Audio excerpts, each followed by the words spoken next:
Walter Benjamin, bonsoir. Bonsoir. Vous êtes belge, Oui, vous êtes juif. en plus. Vous étiez à l'aéroport de Bruxelles lorsque le 22 mars 2016, un kamikaze s'est fait exploser à quelques mètres de vous, violemment projeté en arrière. Vous découvrez que vous avez perdu une jambe. Les secours tardent. Heureusement, un homme s'occupe de vous. Il est électricien, il est musulman. Il s'appelle Hassan. Il va devenir votre ami. Dans La mort en face, publié aux éditions du Rocher, vous livrez le récit de votre reconstruction physique, bien sûr, mais aussi mentale. Et vous racontez votre rencontre avec la jeunesse de Molenbeek.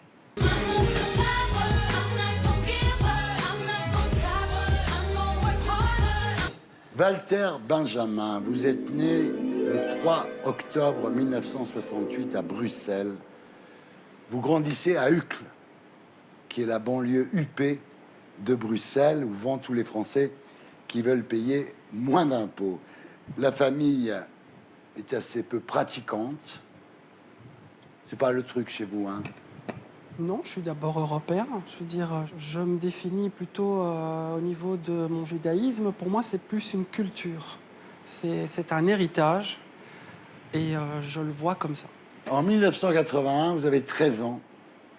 Le jour de votre bar mitzvah, votre grand-mère, qui s'appelle Omi, sort d'une boîte à cigares une étoile jaune sur laquelle est écrit Youd.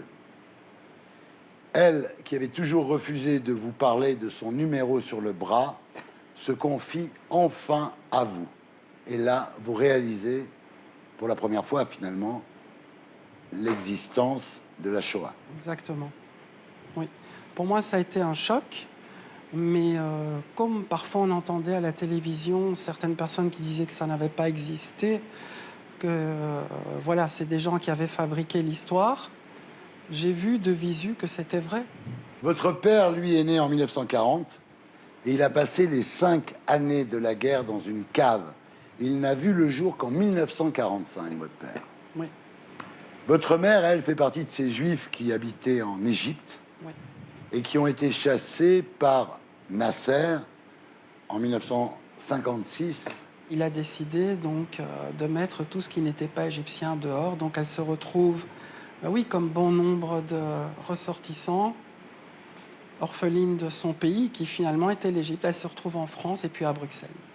Alors vous faites vos études à l'Athénée Royal, donc qui est une école publique. Vous n'avez pas été envoyé dans une école juive, ce qui est très bien. Ça a été un bonheur. J'ai découvert un autre monde. Et puis, on m'a appris dans cette école aussi à avoir l'esprit critique. Voilà. Alors, après votre service militaire, vous vous lancez dans la photographie. Oui. Mais votre père désapprouve ce choix parce que pour lui, les artistes sont des ratés. Hein. Il n'y a pas de... Effectivement. Ouais. C'est un professeur d'université, donc il avait une autre vision de Bien sûr. la chose. Bien sûr. Alors, vous partez en Israël et au retour, vous devenez coach dans une agence matrimoniale, puis directeur de cette agence. Et là, le mardi 22 mars 2016, votre vie va basculer. D'abord, vous vous réveillez à 4h15 du matin, vous n'arrivez pas à dormir. Vous êtes excité à l'idée d'aller retrouver votre fille, Morane, qui a 17 ans et qui habite en Israël depuis 5 ans avec Dalia, sa maman. Vous deviez partir le 17, et vous avez repoussé jusqu'au 22, compte tenu des vacances de votre fille Morane, en fait. À l'aéroport, vous vous apprêtez à prendre le couloir 4 pour embarquer pour Tel Aviv, quand soudain, une énorme explosion retentit. Au départ, vous pensez à un connard qui joue avec un pétard, quoi. Vous réalisez pas ce qui se passe. Il est 7h58. À 3 mètres de vous, un kamikaze, un deuxième kamikaze, déclenche sa ceinture explosive. Vous entendez un son strident. Vous êtes projeté en arrière et vous vous retrouvez assis par terre. L'homme à côté de vous n'a plus de tête. Oui. Qu'est-ce que vous vous dites à ce moment-là, Walter? Ma vie est finie, elle est détruite. J'avais encore les yeux ouverts, mais pour moi, ma vie était finie. Je sentais que la mort était en train de m'appeler. Elle me disait « Viens vers moi ». Mais j'avais constamment l'image de ma fille devant moi. Je me disais, je ne peux pas la laisser. J'ai envie de la voir grandir, j'ai envie de la voir s'épanouir, se marier, avoir des enfants. Pour moi, c'était inconcevable de m'endormir. J'ai dit non, ils ne vont pas m'avoir. Alors là, vous réalisez que vous avez perdu la jambe droite, qu'il y a un trou dans la jambe gauche. Et autour de vous, c'est la guerre. C'est un paysage de guerre. Une scène de guerre, oui. Une femme qui sort de l'aéroport est coupée en deux par une vitre qui tombe du mur d'enceinte. Le visage de votre fille vous obsède. Il est 8h13. Il n'y a toujours pas de secours. Non. Vous êtes là avec votre jambe en moins, votre trou dans la jambe gauche. Tout ça autour de vous, mais personne ne vient vous aider. Non, personne. Il y avait un silence. Il n'y avait pas de cris. On entendait des... Oui, c'était le grand silence. Un homme, enfin, vous vient en aide. Il s'appelle Hassan. Il est électricien à l'aéroport. Il vous serre dans ses bras. Vous avez mal. Vous avez peur. Vous vous dites, j'ouvrirai jamais mon agence matrimoniale à New York. Et je n'irai pas voir, contrairement à ce que j'ai envisagé, Moran, tous les mois en Israël. Ce Hassan, pourquoi est-ce qu'il vous choisit, vous? Pourquoi? Il ne m'a pas choisi à moi, c'est-à-dire qu'il était 50 mètres en arrière de moi. Autour de moi, ce n'était que de la désolation. Des cadavres, des gens brûlés. Cet homme à côté de moi, sans tête. Il y avait une autre dame d'origine suédoise qui était morte, inerte. Hassan, en fait, m'a raconté ensuite que c'était comme une scène et j'étais au milieu, le seul vivant. Il a enjambé les corps. Il est venu à côté de moi. Il a simplement voulu aider un être humain. Ouais. Et donc là, il me tend le portable, il me dit, est-ce que tu veux appeler quelqu'un de ta famille? Un militaire s'approche enfin, il vous fait un garrot avec un câble au-dessus du genou, parce que la jambe que vous avez perdue, c'est le bas de la jambe. Les pompiers arrivent à 8h35, 37 minutes après l'explosion. Oui, et d'ailleurs, il n'y avait qu'un pompier avec un brancard. Et en fait, tout seul, il n'aurait pas pu me transporter. Et c'est Hassan qui l'a aidé, avec toute sa force, à me transporter en dehors du terminal. Ouais. Le lendemain, vous reprenez vos esprits à l'hôpital. L'infirmière vous débriefe sur votre état. Ils vous disent qu'ils ont retiré plusieurs clous de votre tête, parce que dans ces bombes, il y a des clous. Il avait des clous dans la tête. On vous a recousu une blessure au torse. Ici, en fait. Ici. Oui. Alors, une jambe est dans un sale état et l'autre jambe a été amputée. Et ce qui est extraordinaire, c'est que cette infirmière vous dit « Tu vas remarcher Jungen ».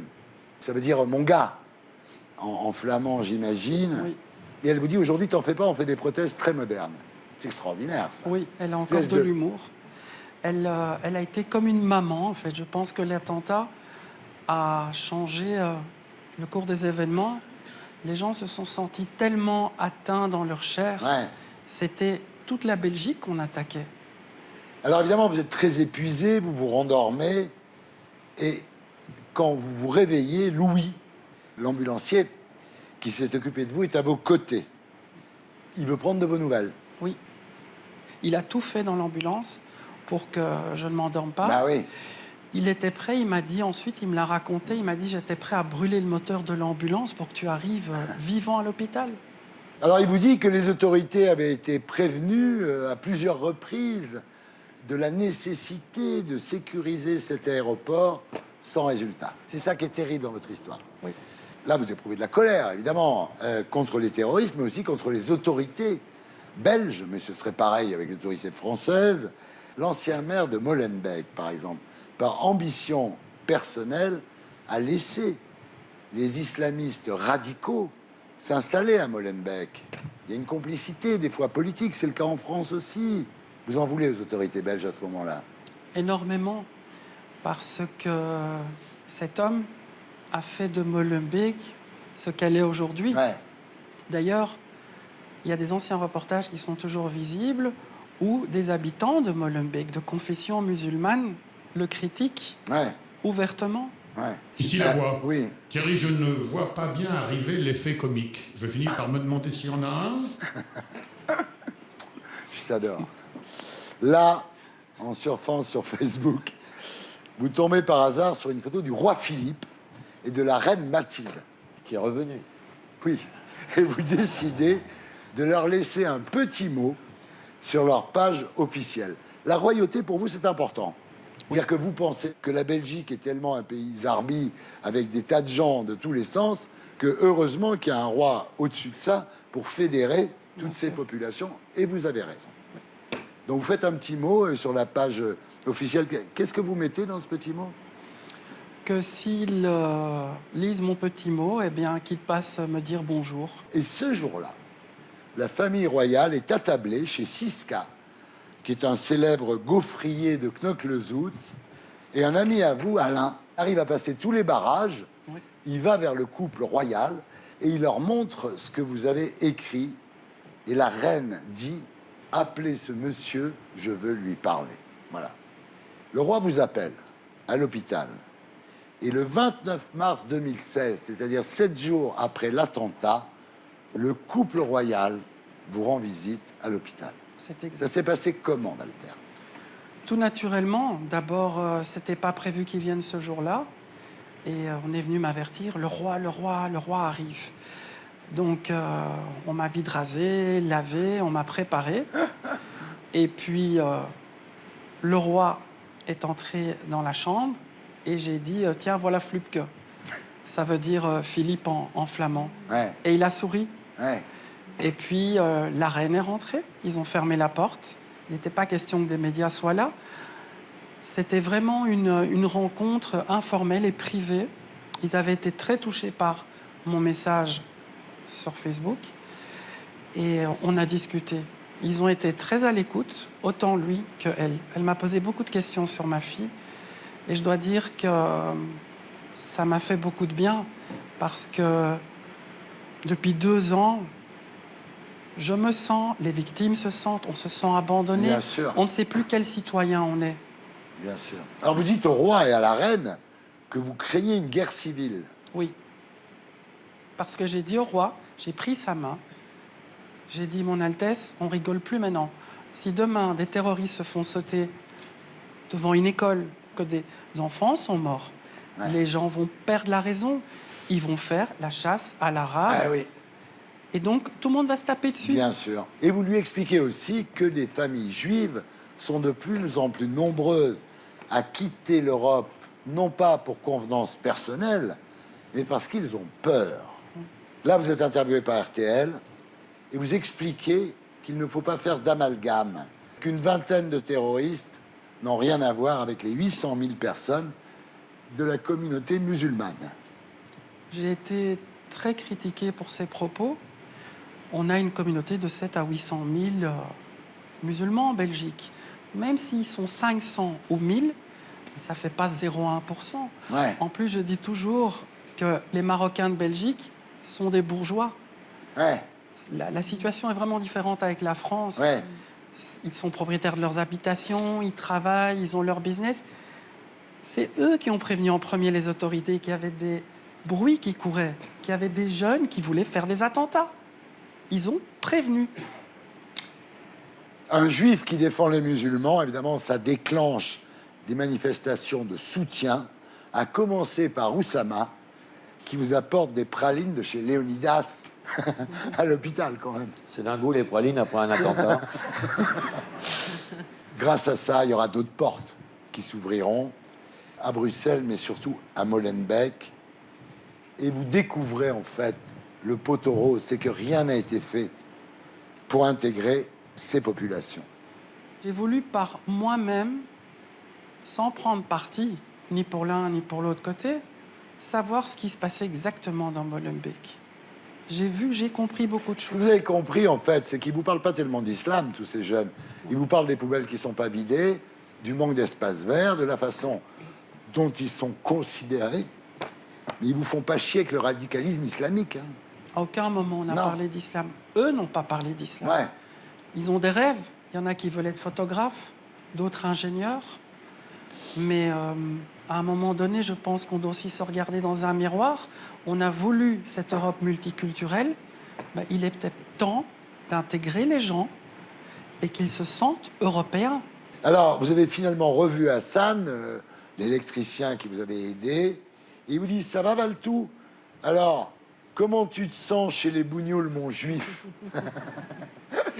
Nous, on peut se permettre ce genre d'humour. Bien sûr. Il n'y a aucune limite. Bien sûr. Parce qu'on a vécu un moment tellement grave que voilà. Alors maintenant, vous avez une prothèse, comment ça se passe? Bien, continue la rééducation 3 fois par semaine. Vous marchez bien, là, je vous ai vu arriver, ça va, non? Oui, mais enfin, je peux pas encore tout faire. Par exemple. L'amour en levrette.